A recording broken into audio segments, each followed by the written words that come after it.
Hey everybody, Jay Schlansky here from the Fifth Trooper Network. I just want to take a moment to thank you for checking out this show. Did you know that over at thefifthtrooper.com we have tons of other content, including blogs, other podcasts, all kinds of stuff. In addition, if you want access to exclusive content, you can join us on patreon.com/thefifthtrooper and join at any level and you'll get access to exclusive blog articles, access to our private Discord, and much more. So please check us out, and thank you so much for all your support. Welcome to the Notorious Scoundrels, a Star Wars Legion podcast bringing you the latest news, general perspective, and competitive discussion. Hello and welcome back to the Notorious Scoundrels podcast. I'm Kyle. I'm here with Mike. Hey, What's up? not much. Just another Monday full of Legion-filled activities. I got a game in today, so that was cool. Nice.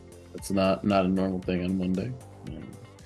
So, yeah. How are you? How you doing? I'm doing all right. You know, it's the start of a new week. I'm trying to recover from the weekend of kid activities. So Them kid activities. Yeah. Yeah, they can get you. Yep. Anyway, we're not talking about kid activities today. We're talking about Star Wars Legion. So sort of kid activities, but yeah. Kid activities for grown-ups. Yeah. Right. Yeah, they are little plastic Star Wars miniatures. Yeah. But they're very fun. So Most of the time. yeah. Yeah, I'm a strong believer, at least for myself personally, that the only difference really between 12-year-old me and 39-year-old me is now I have significantly less time and more money to spend on my hobbies. But otherwise, they're the same. Yeah. No, I feel pretty similarly. It's just like, when we go into the hobby store, I don't have to beg my parents to buy me a warp prism. I can just you can just do it. So, yeah. Right. Yeah. Exactly. All right. So Crucible QuestCon was this past weekend in Orlando, Florida. That featured a Legion tournament with 40-something players. I believe it was 43. Yeah. Yep. And like Nova Open, that was a 3-day tournament with 6 rounds of Swiss and then a top cut to 8 with another 3 rounds after that. So we're going to talk about that today. We're going to talk about some kind of higher level takeaways from that tournament and see where it takes us. So this tournament was very heavily dominated by Republic. I suspect we're going to be hearing that a lot in tournament reviews. So the winner was Austin Miller, who is obviously a very good player. He's won countless majors, convention tournaments, whatever you want to call them. And he brought Anakin 501st. So a little bit different than, I know. Anakin good, right? News at 11. Yep. All right. Well, that was a great podcast, folks. So we'll, he he brought Anakin with just 1 clone trooper infantry. And this was kind of like the, not quite oops all snipers, because he quote unquote only has 4 snipers in this list, but he's got 4 ARC sniper strike teams. And then he has 4 ARCs with the clone commander. So he didn't go so far as to put the DC-15 on the full ARC troopers, but he does have 4 strikes with snipers. And then he's got 2 units of clone commandos with the uplinks. So notably, he does not have force push on Anakin. He's got burst and reflexes. So I suspect, I haven't talked to him yet, but I suspect if I were to ask him if he should have taken force push, he would say yes. Yeah, I didn't get a chance actually to watch the stream because I was chasing my kids around all weekend, but did you watch any of his streamed games? I did watch a couple of his stream games. I'm not sure if force push came in, but I did notice that he definitely dropped a couple games over the weekend, and force push generally didn't make on Saturday. It's like a pretty considerable if a game is tight, force push definitely makes it not tight sometimes. Yeah. So yeah, I know that I was a little reluctant to come around on the 40-point force push. I think part of that is because I was playing force users that are not Anakin. Well, if you don't have Master of the Force, it's Right. It's It's not even untakeable. Yeah. it's untakeable. It's like a dead card. Right. But if you got Master of the Force, it's pretty good. I think like the only Jedi that maybe can run. I think there are two Jedi that maybe can run without it that do have Master of the Force, Operative Luke and Palpatine. Yeah, Palpatine, because he's kind of rarely at close enough range to make use of that unless he's on one wound after firing off his nuke. Yeah. And Luke, because he has a disengage. I ran Operative Vader without it, and I was comfortable enough just using choke to get out of engagements. But I mean, we talked about this already a couple weeks ago based on our game. I was not comfortable against Anakin himself. So Yeah. I feel like Anakin is the reason that you need Force Push if you have a Force user with Master of the Force. Personally, and whether you're playing Anakin yourself or you're playing someone else. Yeah, as somebody who's been playing Anakin, I'm not sure. I think it might feel that way on the other side of the table. I feel like as someone playing Anakin, I don't really care at this point if they've got Force Push or not. Well, as far as like If your how, opponent has Force Push or not, yeah, yeah. yeah, it's like okay, they've got Force Push, like whatever. Well, it makes it at least possible to manage that situation instead of just not possible, right? I guess I think that might be an illusion. I think a little Okay, bit. that's fair. Like I think it might feel like it makes it better, and maybe it makes it a little better, but I don't think it makes it like super manageable. I mean, it definitely would have made a difference in our game.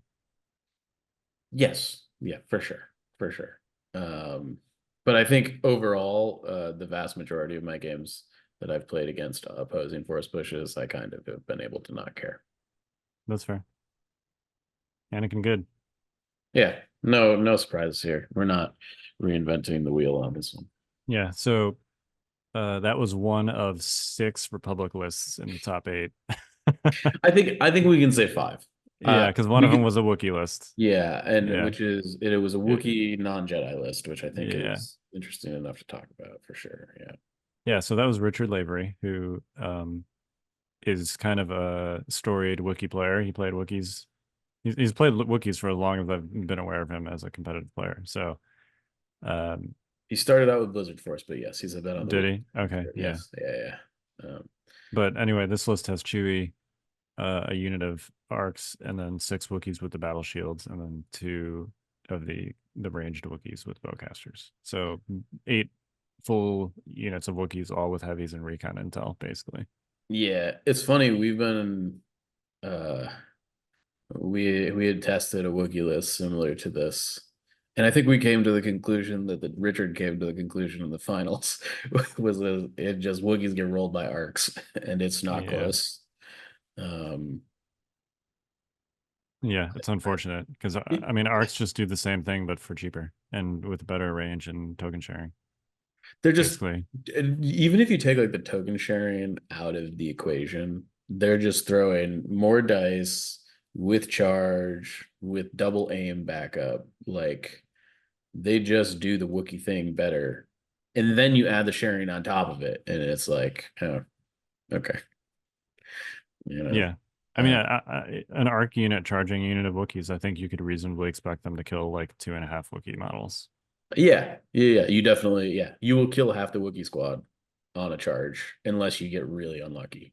Yeah, and if the Wookiees are wounded already, which they probably are because you have other things shooting them, then likely you kill like 3 Wookiee models, and then it's just the unit leader that is left alive in melee with the arcs, basically. Yeah, and notably, the arcs are 80% of the cost of the Wookiee unit. Right. Like, so you're not only getting slammed on the trades, but like when you do trade 1-to-1, you're still on the losing end of that bargain. So I don't know. I think Wookiees are in a really weird spot because their their wound pool just I think if you were to probably do like a cost analysis on like the effective hit points of that unit, I suspect that they're probably like cost what they should, but with the offensive firepower of some of these lists now, White saves just don't hold up like they used to. No, they don't. Even when they have the shields. And certainly there's some, I mean, Richard did make it to the finals, so he did well in this tournament. But I think the implication here is not quite well enough, right? Yeah, and I think notably Richard lost twice over the tournament. Both were to Austin. Okay. Yeah. So And uh, and I think to maybe swing it even further, like Austin was playing a four sniper Republic list. Like this isn't even the list that's kind of which is key. not ideal into Wookiees. Yeah. Yeah. Yeah, I mean white saves just in general. I don't think it matters what kind of white save. I have yet to see a list that is centered around white saves that can like consistently. I mean, certainly we've seen some go X and one or finish high, reasonably high at tournaments, but they don't have the reliability to go the distance and go No. X and O all the way through. And I think this has been reflected in the performance of Rebels that we've been seeing. So Yeah.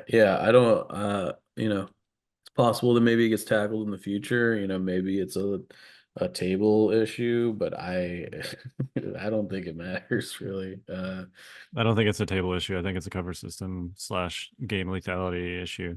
And Yes. it's the fact that every objective is a mosh pit in the center. Right. Gone are the And days whereas Rebels you can like grab a box or something and run away with it. right, and the main thing is that I think like 60 to 70% of my games devolve into melee slugfests in the middle of the map. Yeah. And I mean like cover doesn't do you any good there. Nope. Right? Like so Yeah, no matter what cover system you use, it's not going to be helpful in that situation. yeah, and Yeah. because you have to get so close, that's just a reality of where the game's at, right? So Right. um yeah. Should we talk about, speaking of Rebels, should we talk about this 21 activation Rebel list? Do we have to? I mean, look, props to Mowgli is how he's listed in Longshanks for like trying this, right? I mean, there's been lots of people being like, well, what's the maximum number of activations that you can run? And I think it's this. I think it's 21. I don't think I've seen a list with more. I mean, he's got 6 vets, 6 Mark IIs, 2 commando strikes, 2 full commandos, 3 RTs, Leia, and generic officer, and it's 1,000 points. And they're almost entirely naked. All of these units, of course, the strike teams need to have something on them, so they have the proton charge sabs because they're cheaper. And then he's got like a couple portable scanners and some smoke grenades, but that's it. Otherwise, every single one of these units is functionally naked. 21 units. Yeah, I mean, I'd have to do the math. It strikes me that maybe you could like fit some like Ewoks into this somehow. I don't know, just to make it like cheaper. I don't know. But I mean, maybe some special forces Ewoks. Yes, that was what I meant. Yeah, And then like downgrade Leia to like a second officer, and I don't know. I think you'd be able to get to 22 probably if you did that. If you downgraded Leia to second officer, got rid of like the smoke grenades and stuff, and then added like a slinger unit, I think that would probably get you there. Yeah, because I think you can definitely take out one of these strike teams, I think. Yeah. So maybe you can get to 22. Anyway, the point is this is a lot of things. It's a lot of scoring units. Yeah. Yes, it's a low scoring units. That is an accurate assessment. I don't know. I think it was pretty clear just by like watching on stream that like this list takes a lot of time to play just in the logistics of Yeah. moving it around the table. I know. I mean, most of his opponents commented that he was moving pretty quickly, and this was not a situation, I don't think, where he like specifically designed the list to be like, well, we're only going to get 3 turns in, and I have 21 units, so I'm going to win on victory points kind of situation. That is not the impression that I got from the vibes generally. But the reality is that if you've got 21 units and your opponent has 10, if you're spending the same amount of time on each unit as your opponent is, you're still taking up 2/3 of the time. Well, and I would also like to say that because of how the game works now, as far as every objective is basically intercept the transmissions, as far as like progressive scoring goes and Yeah. its area control situation. Um, Except even more so because Intercept, old legacy Intercept had it backloaded. The scoring was still backloaded. yes, 100%. Yeah. But like it's still that same general premise. Like the way that a lower act list won an intercept generally was that it had to take the intercept points from the high act list. The high act list would get in there, score all of them early, and like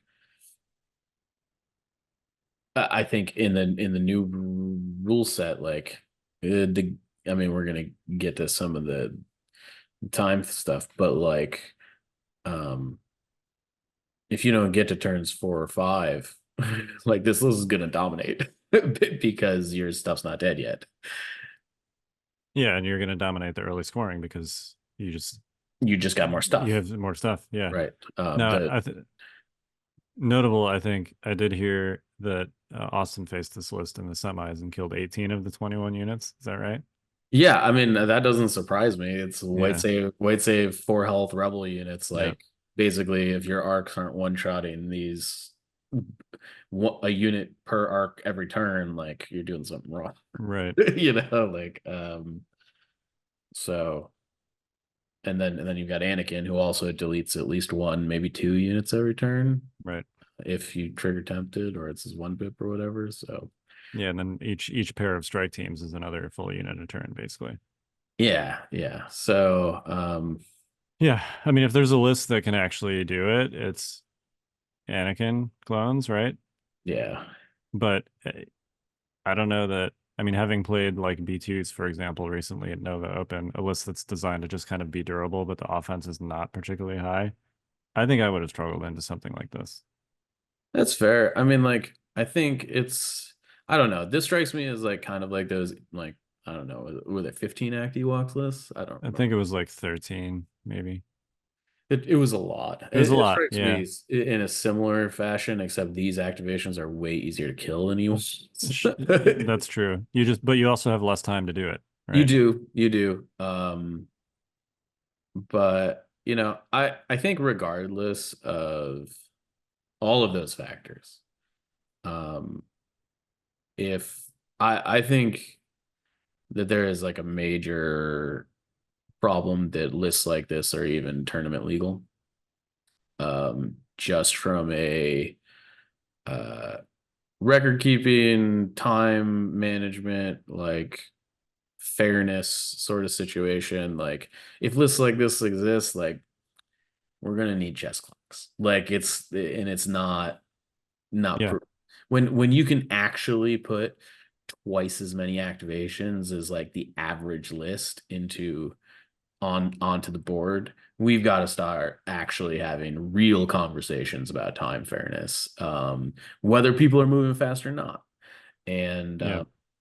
I think this is just the first of many people we're going to see try stuff like this. Empire can do it too because they Yep. have they have With detachment stuff. Shores, yeah. Yeah. I think Separatists and Republic don't really have the tools to enable super high spam lists in the way that Rebels and Empire do.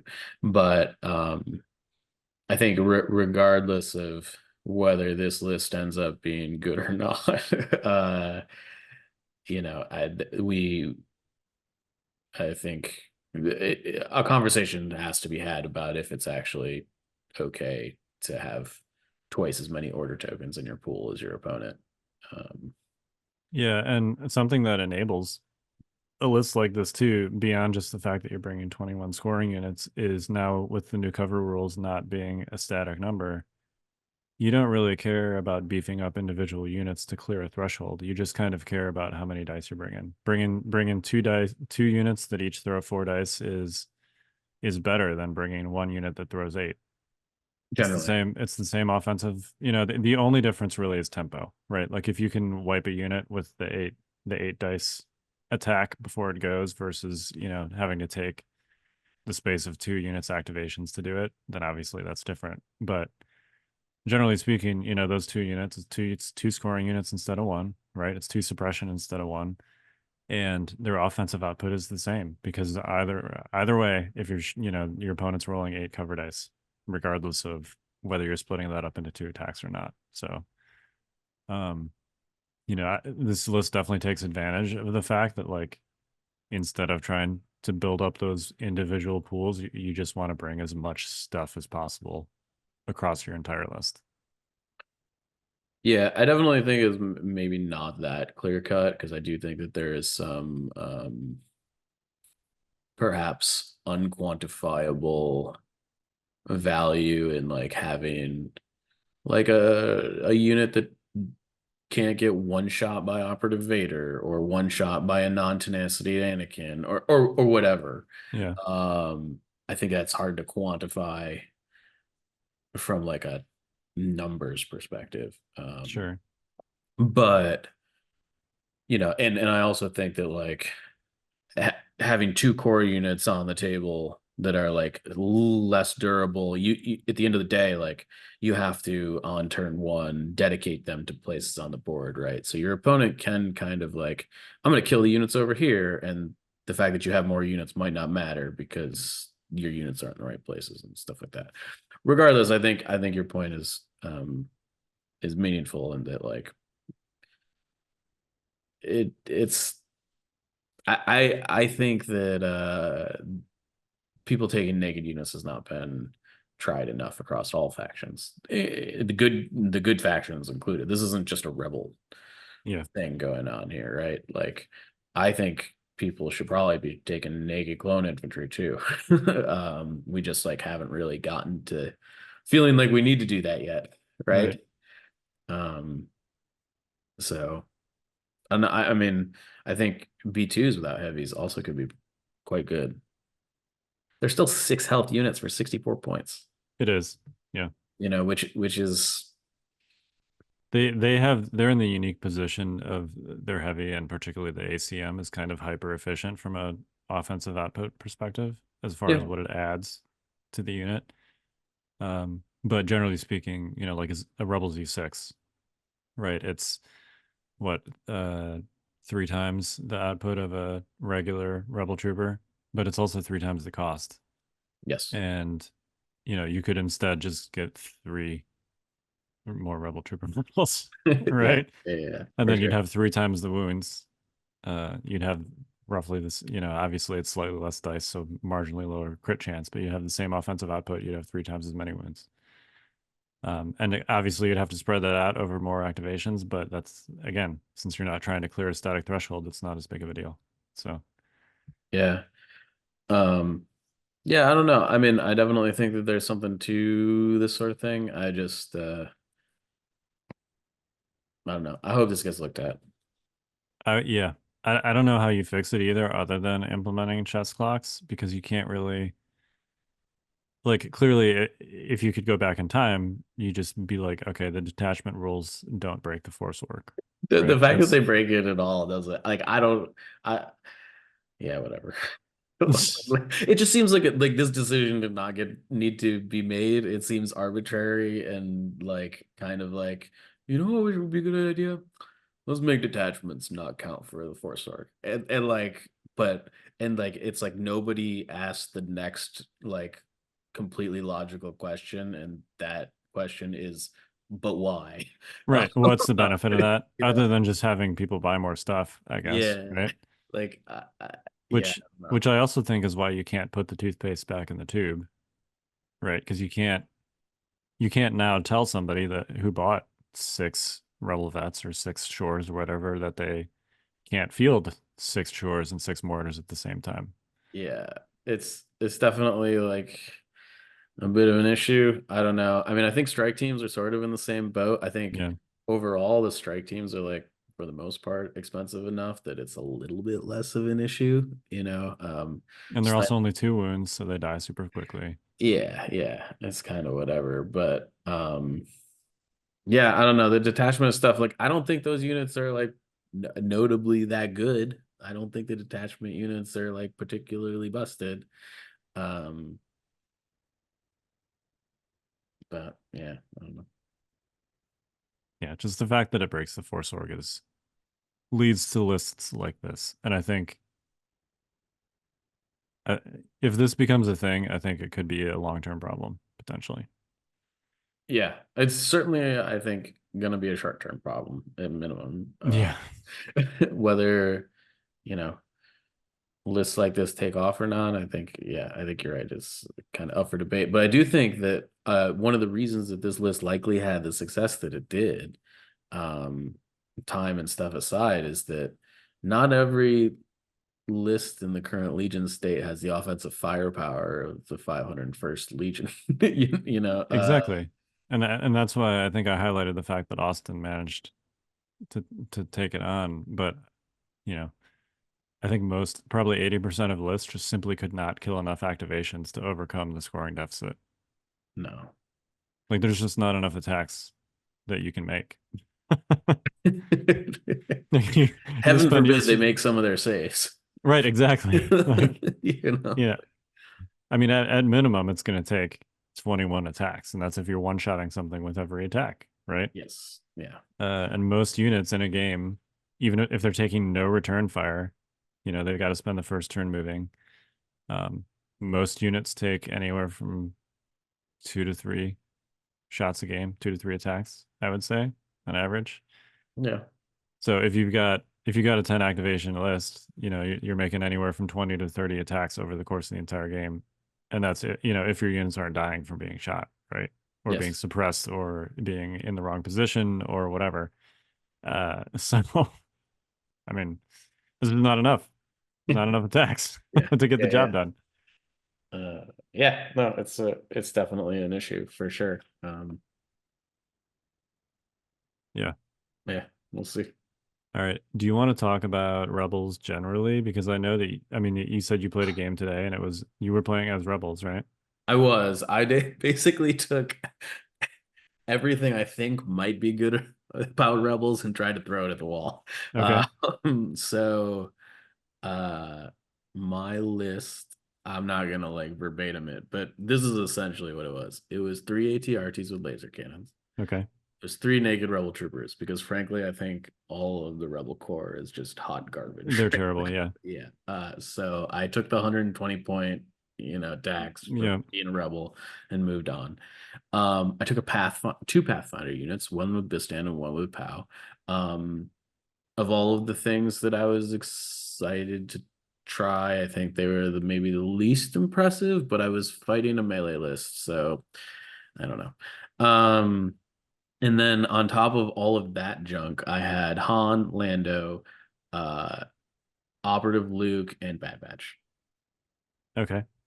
I mean, that is a lot. Rebels can take a lot of things. They can It's take just a lot of unclear if like, because I'm in this, so no sleeper cell. I guess you're not proxying that yet. We weren't right? proxying, no. Okay. And I definitely think I would have traded the Pathfinders out for sleeper cells for sure, and probably in one of the 3 ATRTs, maybe. I don't know. Yeah. Maybe Lando became the third Third wheel. sleeper cell because Yeah. frankly, I wasn't super impressed with Lando. The ATR, so a couple things. I think the ATRTs were really good.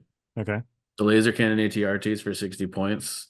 They're basically throwing 2 to 3 hits into something every time they shoot or claw something. They're like melee punch attacks, actually pretty decent. Yep. Particularly because you got to be like up on the points.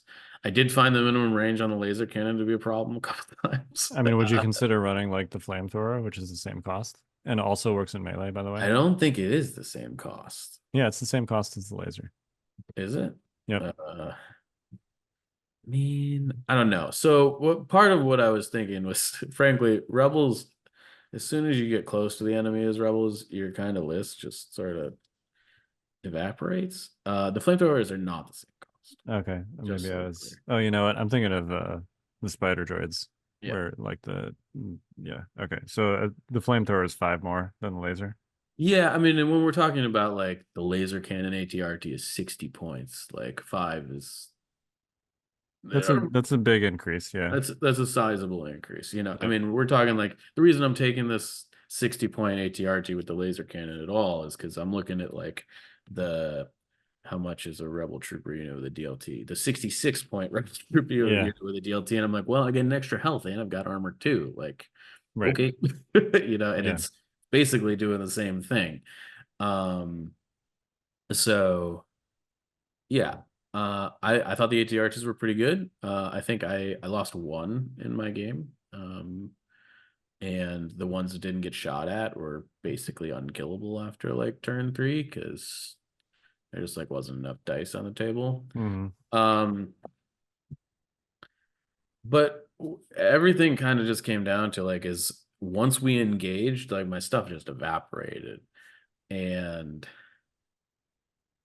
I think Rebels have a couple main problems that I would love to see addressed moving forward. I think the first is that they are a faction that basically all of their I'm gonna put good stuff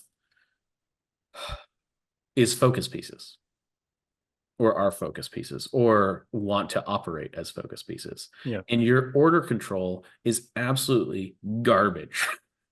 It's bad. Yeah. They like I don't know what to I was like trying to like squeeze in. The reason I took Lando is because I was like, I want Ace up his sleeve so that I can just like toss out orders on to things that I can't normally hand out orders to.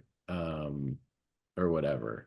I took Ploy because it was a card that could issue an order to all of my operatives. And I don't know. I think order control is a huge issue, and I don't know what to do about that. And I also think that like even though Han is like really good, you tie him up in melee, and he's just and which is easy because he's got to be range 2 of everything Yep. he's shooting at. Like he Because just everything's so close now anyway. yeah, everything's so close. You know, if he had disengage, it would be one thing. But you know, his 3 white dice in melee makes the 100 points you're paying for him feel really bad. Yeah, and Rebels don't really have any good melee units to screen him with either. No, you know, I took operative Luke. I didn't take force push because I was trying to kind of be lean and mean. I think if I could go back in time, I would have just swapped Lando out for Commander Luke. Because I do think I'm a Jedi is really good. Yep. In this new format, you know, if you can shut down a Vader or an Anakin with your Luke, I think you do it. Like 100% of the time. But like I I also think Rebels have a command hand problem. And this was an issue before, and it is more of an It's issue much now. worse now. Yeah. And because on turn 1, you don't really want to play any of your good cards because you need them for later, and B, you need order control. So Rebels don't have any good order control command cards really for starters. And then I think that the most orders you can get from a Rebel command card, I think might be 3. Yeah. There's If you're there's none that give out 4. if we're not counting like coordinate stuff, right? Right. I think it's just 3. You know, there's no tax strike, there's no we're not programmed or whatever. Yep. So their order control on turn 1 is like pretty rough, and I would say the orders they need to give out are more than the other factions. So I think you also not only gotta like I think you got to pay for uplinks and like seize the initiatives and like stuff like that, and then have to like blow them on turn 1 probably. And then to boot, you basically have like 3 turns of like command card play ish. Sometimes it's really just like 2. Really, just yeah, it's really just Yeah. like 2, and You mean as like turns where you can change the game state with your command card play potentially. yeah, and I mean, if you get like a really like scrappy game, maybe you'll get all 4, but I think there's a couple of things at odds here. The first is with the points increase for Rebels, you look at the Rebel kind of like faction and you're like, well, what do I do with this extra 200 points that you gave me? Right. And the answer, I think, at least right now, is well, I guess you take more heroes. right? Because those are the things that are good in Because Rebels. Yeah. I'm not gonna say good, but those are the things that are like, Actively not bad. yes, Yeah. yeah. But then all of a sudden you're like, okay, I've got 4 heroes, right? Or or 3 or 4 heroes. I all of a sudden have like somewhere in the realm of like 12 to like 20 command cards I want to take. I can only take 6, but really only 2 or 3 of them matter now. Yeah. So like, I just whereas other factions, I think what we're seeing with these like high profile lists with Anakin or Vader or I don't know, are there other high profile lists right now? I guess Grievous, well, just whatever. So- As someone that played Grievous, I disagree with that Sure. characterization. But yeah. But like a lot of these other lists are very um one character centric in that Yes. they've got 2 or 3 command cards that they want to play every game, and like the other command cards in their command hand are very, it doesn't matter if you didn't play them, Yeah, but they're very like situational. they're super situational. Whereas like everything in the Rebel command hand is just like, you have to play this like now, and you need to play like 2 or 3 command cards this turn, Yeah. right? Like I want to play all of these all at once, and they're competing. And I think that the Rebel faction, because of that, is we're seeing some stress tests here for a variety of things, but I think the biggest one is like the command hand wasn't really built for having maxed out heroes and one And turn a play compressed. left. Yeah. Yeah. Um, Yeah, the action is very heavily front loaded and compressed, and because you don't have those setup turns, or I mean, basically you have 2 fewer turns, yeah, right? and the And rebels, maybe more than any other faction, have always been dependent on like, well, we need to be able to like reckless diversion our setup turn, right, or whatever. And now that the setup turn is gone, like you still would really like to play reckless diversion to keep your stuff alive, but you don't have the time to do that. right, and also by setup turn we don't literally mean like deployment. We mean a turn where you're putting your stuff in position to do something on the following turn, basically. Yes. Yeah, Yeah. and that's just not a thing anymore. No, not really. I mean, like turn 1 is like the closest thing to that, but Right, it's, if you're but yeah, playing correctly, like you probably shouldn't be forced into an engagement anyways. Uh, right. And reckless then diversion certainly isn't going to help you on that turn because it's your a face ups are off the table. well, I mean, you could, in theory, like prepared positions, units that you reckless diversion, I but guess, yeah. yes, it doesn't help you, because if you didn't have anything on the table, it wouldn't be getting shot. Right, exactly. Your units are invulnerable on the first turn anyway until you put them on the table. So, Yeah, yeah. yeah. So yeah, I don't know. It definitely feels like, I think the conclusion that I've come to at this point is that the Rebels as a faction kind of got left behind. I don't know. Um, I hate to say that because I think it's a real feels bad, but I don't. That's the only conclusion I can come to. I definitely, um, they just, everything about the new system does not gel with what they do. Yeah, I think they have some good units individually, but putting it all together into one cohesive, effective 1,000 point list, I think is proving to be a real challenge.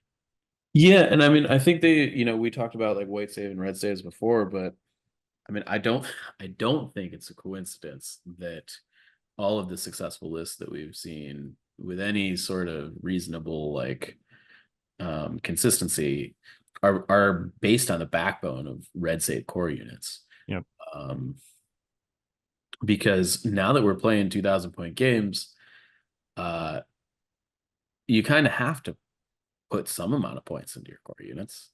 Um, like they got to do something. Yep. You take them. Um, Yeah, you just run out of points to spend, right? Like yeah, yeah, I make a yeah, rebel yeah. list and I'm like, all right, I got Han, I got Sabine, I've got 3 sleeper cell, I've got Bad Batch. Okay, I still have like 400 points left that I need to spend on things, you know? Yeah. And it's like, okay, well, if I could take 3 more heroes, maybe I would. I also think like the heroes' offensive outputs for their points costs compared to, I mean, look, hero point costs for the most part have always been less efficient than like a standard unit Yes, as from far a raw dice, for raw offensive damage. power, etc. But when we're talking like Lando shooting like red, black, Pierce one and like for 95 points and like full arcs exist, like I those are like pretty radically different 80 points. And yes, people in the comments, I know that they are two different units and arcs are overpowered. But like that is the world we're living in, and that's just not a fair trade. No, and you can compare them to plenty of other units that aren't arcs, and it's still like, oh yeah, that's not a very good attack for 95 points. Yeah, it's just like I don't know. I mean, that's only 5 points cheaper than a full B2 unit with a PK droid that's, effectively 11 wounds and throws 9 dice. And before you used to be able to be like, yeah, well, you're getting the command hand, but like, Right. but like Now, are that's you really? that's like I took Lando and I literally the only Lando card I had in my thing was Ace up his sleeve, and it was in his contingencies so that I could discard it.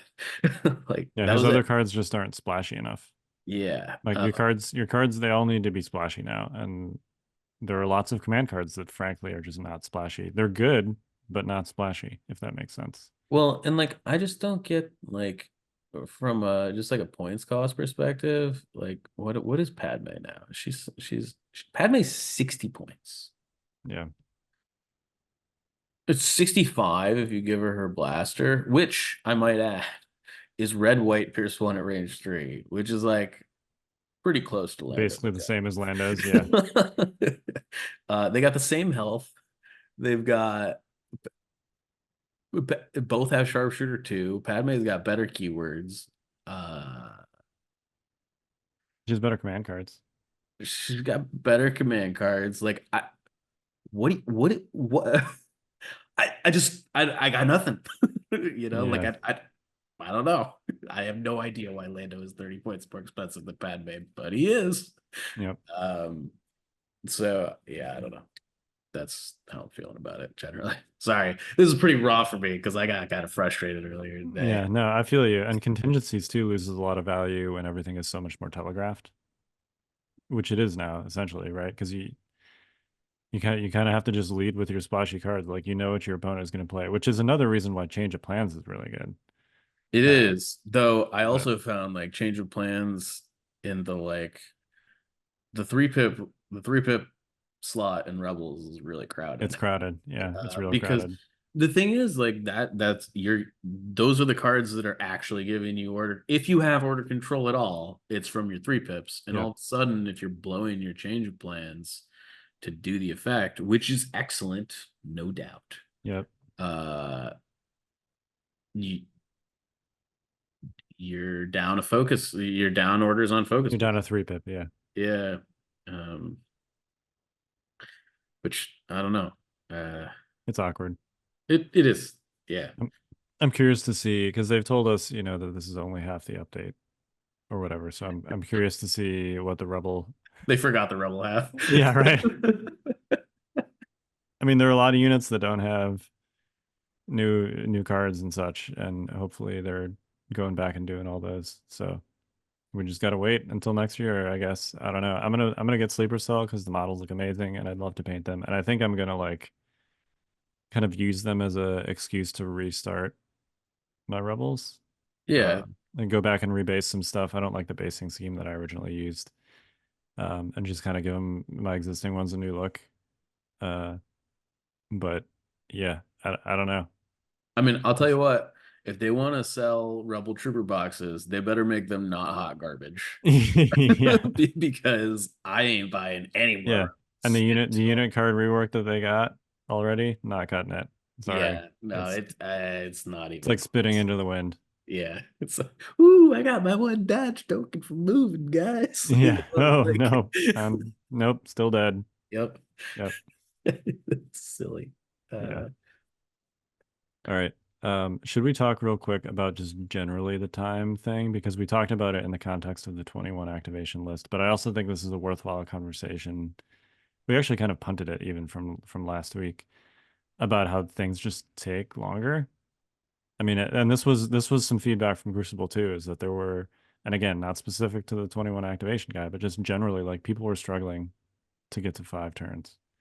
Yeah, my experience thus far, and I mean, like you can let me know if this mirrors your experience, but is that if the game is in any way close, you are really fighting to finish on time.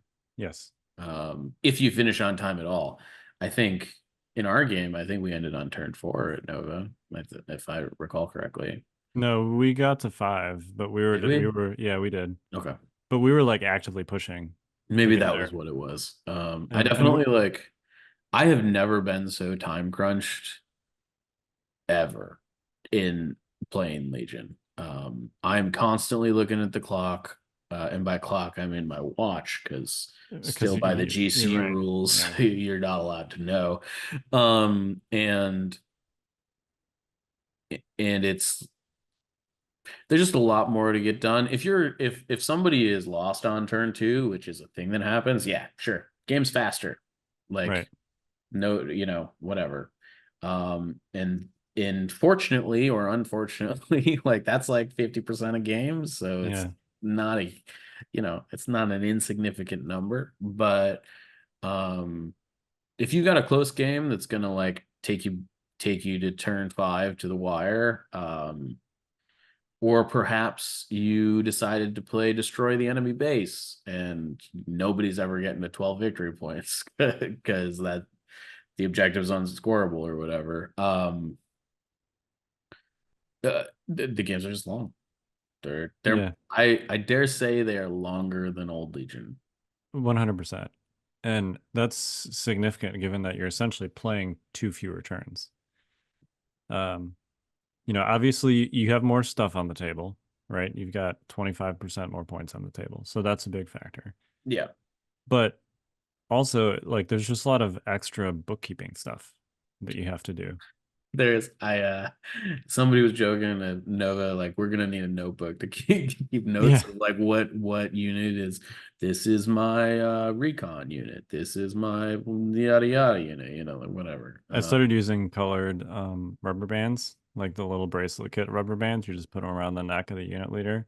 Yeah. And now that you have like potentially multiple things at the same time that sound kind of similar but that have different effects Yeah, yeah. and each require unit designations, it makes it so that you can put like different colored, like, okay, the Intel guys are the blue rubber bands and the surface scanner ones are the red rubber bands and the marked target one, whatever.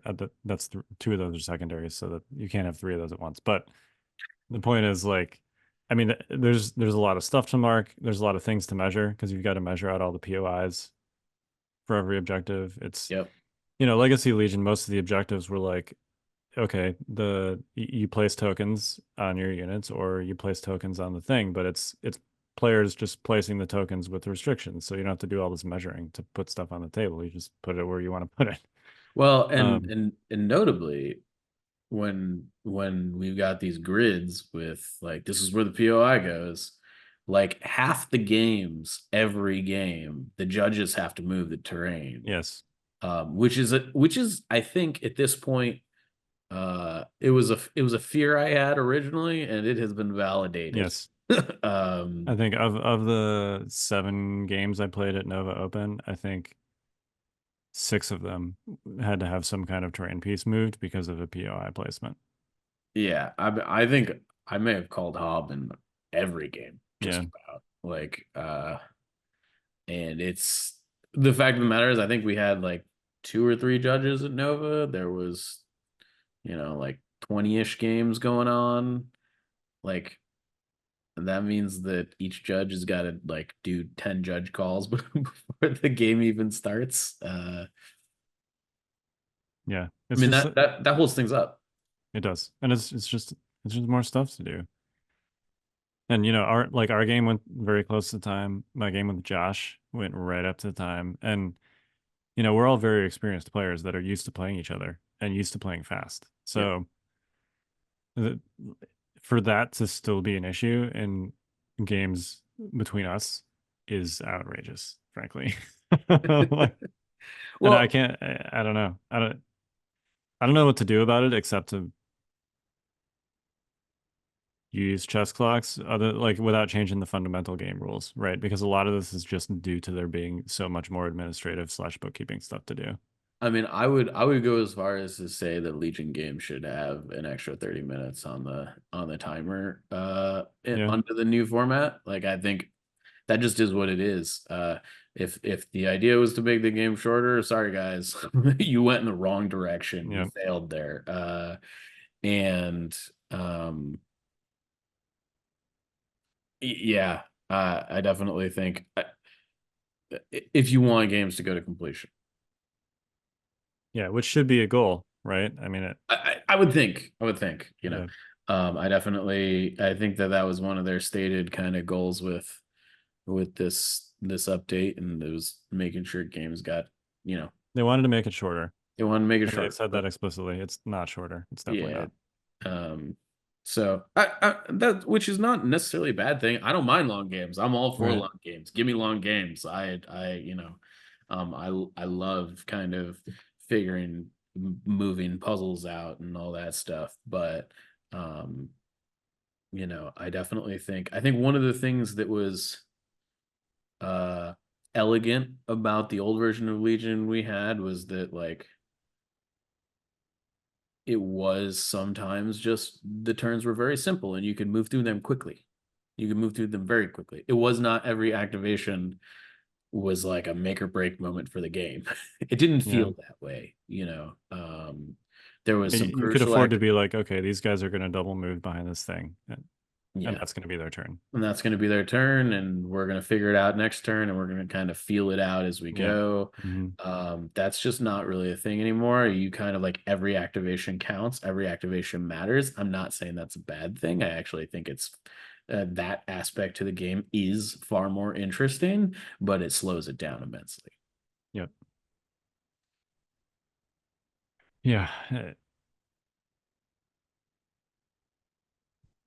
Well, hopefully, I mean, were you following up with anything right there? No, I was trying to come up with an idea to fix it, and other than adjusting tournament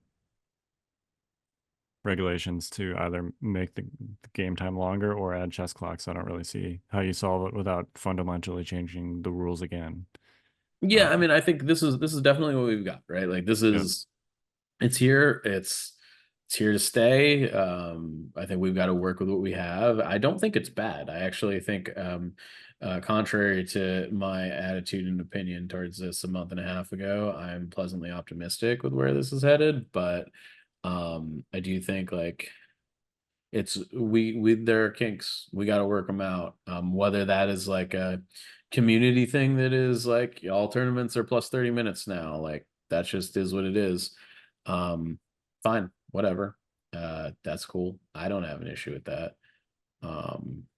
Yeah, and in the meantime too, as players, I think maybe we can just collectively be like, look, this is gonna take longer, and we have to recognize that from the jump we have to be really pushing to be as efficient as possible with our time usage.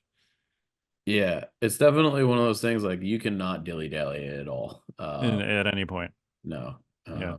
There's like don't just like talk to, I mean, like that's the thing that you kind of want to like talk and have fun with your opponent and stuff, and I feel like there's a lot less room for that because you just don't have the time to do that. And I think setup and deployment takes a lot longer. Part of it is turn one just takes so long. It does. And which is I think it's interesting. It's a puzzle you got to solve. It's great, but it is a very complicated puzzle much of the time. Yeah, and I would appreciate there being less time consuming elements that were not part of that puzzle, like a lot of the bookkeeping stuff that you have to be doing. It'd be nice if there was just less of that. So I don't know. like I like actually measuring don't. POIs. What's right? that? Like measuring POIs is one of the things. I don't know what the fix You of that wish is we could again. just, I mean, I think that's here to stay too. I don't think that's Sure. again, I don't know that there's a fix to that because that's so fundamental to the new thing. Yeah. But you know, there are lots of reasons that I liked to be able to play subjectives as players, and one of them is that it's easier and faster. It definitely is way more simple. It definitely, I think it leads to one of those things where people that know how to play the objective can kind of set up situations where they're like heavily advantaged, from the jump. If the POIs are all just set, like at the end of the day, we know how fair the objective is. Like whereas if we're playing Sabotage the Moisture Evaporators and one person knows how to play it, one person doesn't, it's like Yeah. somebody's about to have a real bad day. Yeah. Personally, I don't have a problem with that. But I don't really either, but I do see it from the side of like, hey, I'm a new player and would like to like, I don't know, have fun and interesting games, even though I haven't played 200 Sabotage and Moisture Evaporators games, and my opponents hedged me out of where my close evaporator should go. What do I do now? yeah. Sort of situations. Yeah, I get it. But I also think there's still a very significant, possibly in a different way, more skill element to this game that makes it so those situations are, not in the Oh, favor of the new player anyway. So, I totally agree. To be honest, I think if you screw up your turn one deployment against somebody that knows what they're doing, you've lost before a shot has been fired. right. Uh, That's what I mean, is there's still, I mean, it's inherent in a game that involves lots of decisions, yeah. which I think is a credit to this game, right? Otherwise, we'd all just be playing Yahtzee or whatever. But It was funny. I was playing Raul at Nova, and he I think he got this big dice cup for rolling all of his dice because I think the dice poolers are just so big now. He just yeah, rolls them like Yahtzee dice now. uh-huh. Yeah, that's funny. Yeah. I mean, at least we're not to 40K, like where you got an orc player with 120 dice attack pool putting. I literally saw a guy a few years ago at Nova. He had one of those organizers for, I mean, it's like a big plastic organizer that had all the different compartments in it. Mhm. And so he put like 10 dice in each compartment, and then he closed the plastic organizer Oh, and he geez. held it up and he shook it, Just and like then he let put it it. all out at once. No, he didn't like let it all out. He shook it and then he put it back down on the table and then he opened it up. So Oh, like 10 dice each stayed in each little chamber, so it was easier for him to like, he didn't have to count out 120 dice every time. I see. Yeah, that's smart. It is smart, but I hope we never get there. If we Anyway, point where you're throwing 120 die attack pools, something has gone horribly wrong. yeah. Anyway, my point is it's okay in a game that involves decisions to have skill gaps have consequences. I think that's, and we still have lots of that in the game, so I don't think that's necessarily inherently bad. I mean, yeah, I do think that aspect to it might be significantly more of a thing now than it was before. It just is, I think, less obvious now. Yes. Um, but I do think there's definitely been games where I'm like, yeah, as long as this unit doesn't die, this game is over. Well, Like, and the fact that you have the same players winning tournaments now that were winning tournaments before 2.6 with reasonable consistency, I think, should be evidence of that as well. I will say, I am 15 tournament games in and I haven't lost one yet. Just saying. Hey, it's quite a streak. Somebody will unseat you. Somebody's gonna break it eventually, yes. And that person I will buy a drink. Until then. Yeah. But yeah, I mean, a lot of the same principles hold. Yeah. All right. Well, any final thoughts before we close this out? I think I'm gonna kind of stick trying to like find something in Rebels that sort of kind of works. I'm pretty convinced that it's got nothing that ever can hold a candle to the best lists in the format right now, and I think I've reconciled that. I just would like to find a list that, I could feel like I could take to a tournament and not be like completely handicapped. So I think I'm gonna keep working through that. hopefully I'll provide updates on our weekly episode here. But I think next week I'm gonna try and take our boy Lando out and downgrade Operative Luke to Commander Luke and see where that takes me. I don't know.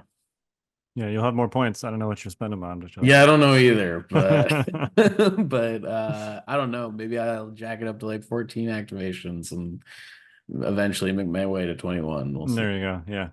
All right. Well, we are the Notorious Scoundrels. I'm Kyle. And I'm Mike. Stay fresh, cheese bags.